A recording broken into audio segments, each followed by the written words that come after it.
So we're talking about the internet, often referred to as the network of networks. It began emerging in the 1970s, but wasn't accessible until the 1990s.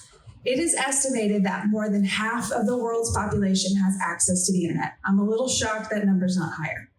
We continue to see that number grow as smartphones, smart appliances, smart thermostats, smart lighting systems, smart cars, and I think smart pets might be next. You can figure out your banking information, medical files, and the name of the Beatles' greatest hit in a matter of seconds. The internet is powerful, revolutionary, and always evolving to best fit our perceived needs. We basically can have whatever we want, however we want it, and whenever we want it. There is no denial of the impressive power of the internet, but how does this giant of a machine stack up against your child or your grandchild? The internet that I remember is not the same internet we have now. I remember the sound of dial-up.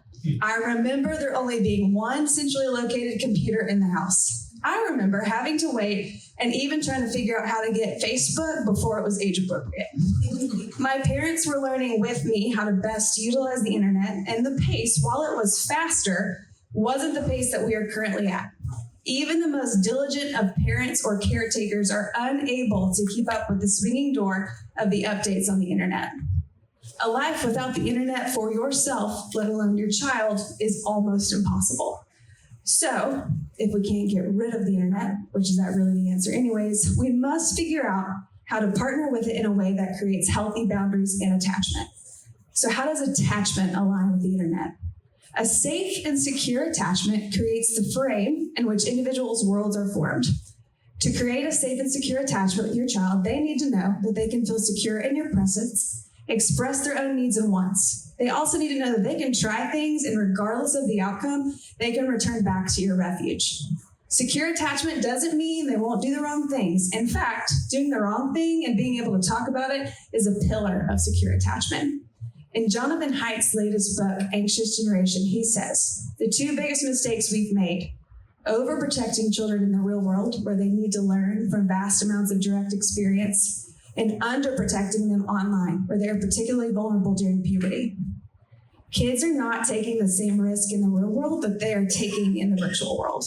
Working with teens and children, I can tell you they are driven to find a way to get on their device or the internet. Every day I have a kid at school ask me if he can have my phone. I say, nope, you can't.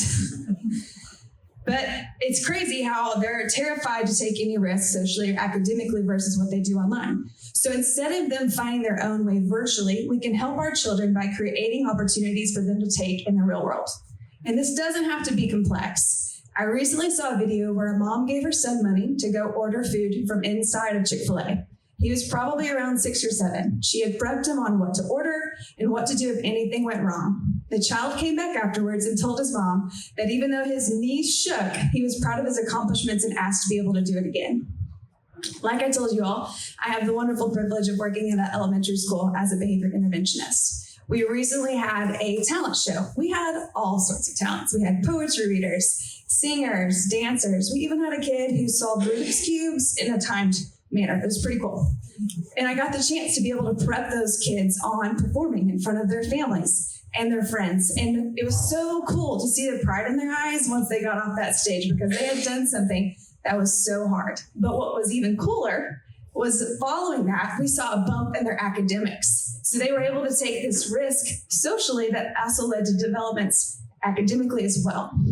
So taking risks like this would be an encouragement in their academics, and helping them find calculated adventures offline could be as simple as encouraging them to order from a restaurant, walking to a neighbor's house to play, or trusting them to find something in a grocery store all on their own. Another quote from Jonathan Haidt: "We are embodied creatures. Children should learn how to manage their emotions or their bodies in the physical world before they start spending large amounts of time in the virtual world." So, helping our children take calculated risk in the physical world so they aren't taking unobserved ones in the virtual world is one way to prepare your child. Another way is to look at your own internet usage. This is a little bit tougher. So how are you approaching the internet? How are you approaching your phone time? Are you someone that's on their phone or device while at dinner or at family events? Do we want the thing for our kids to remember the most about us, that we were absorbed into the virtual world of someone else instead of being physically present with our kids in their most formative years? It's also really hard to hold an argument against your children about why they shouldn't have phones if you're on yours all the time. Just gonna tell you. And they'll argue really hard. So you can challenge the current status quo by having device-free meals, days, or trips. Be intentional about setting the phone aside when your children are present. We are all born with our eyes looking for other eyes to be looking back at us. This can't be done if your device is blocking the eyes of your child. My last suggestion for you actually comes from local therapist Sissy Goff. I heard her talk on a recent podcast on her recommendations to parents when it came to giving them access to phones. She said, don't be the first, because you don't want to be the one that's trying to figure it all out before everybody else does. But she also said, don't be the last, because in some ways you do want to help your child socially. Her advice was to be the next to last. Kind of got to watch that a little bit. But yeah, be the next to last so that you've seen how other people have put things in place. And then you're also not the total last, so your kid doesn't blame you probably in their 30s or 40s when they're having to go to therapy. That's fine. So part of also one of those guidelines that you can implement is not having secrets, meaning you're able to access your child's phone if you need to, which sounds like a little bit of an overstep, but it can also be a form of secure attachment because you have that power, but you're not going to use it, and your child can know that. Some other outside resources I just want to give you all is obviously Jonathan Haidt's new book, Anxious Generation.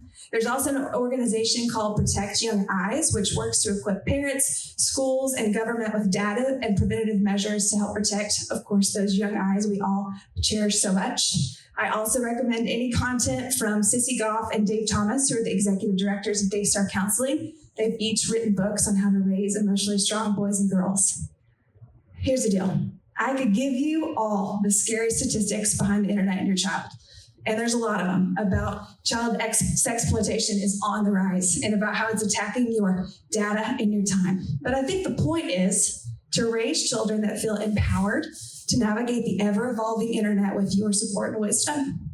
This happens through helping your child take healthy risk now in the physical world, you leading by example and not being the first or the last, but the next to last.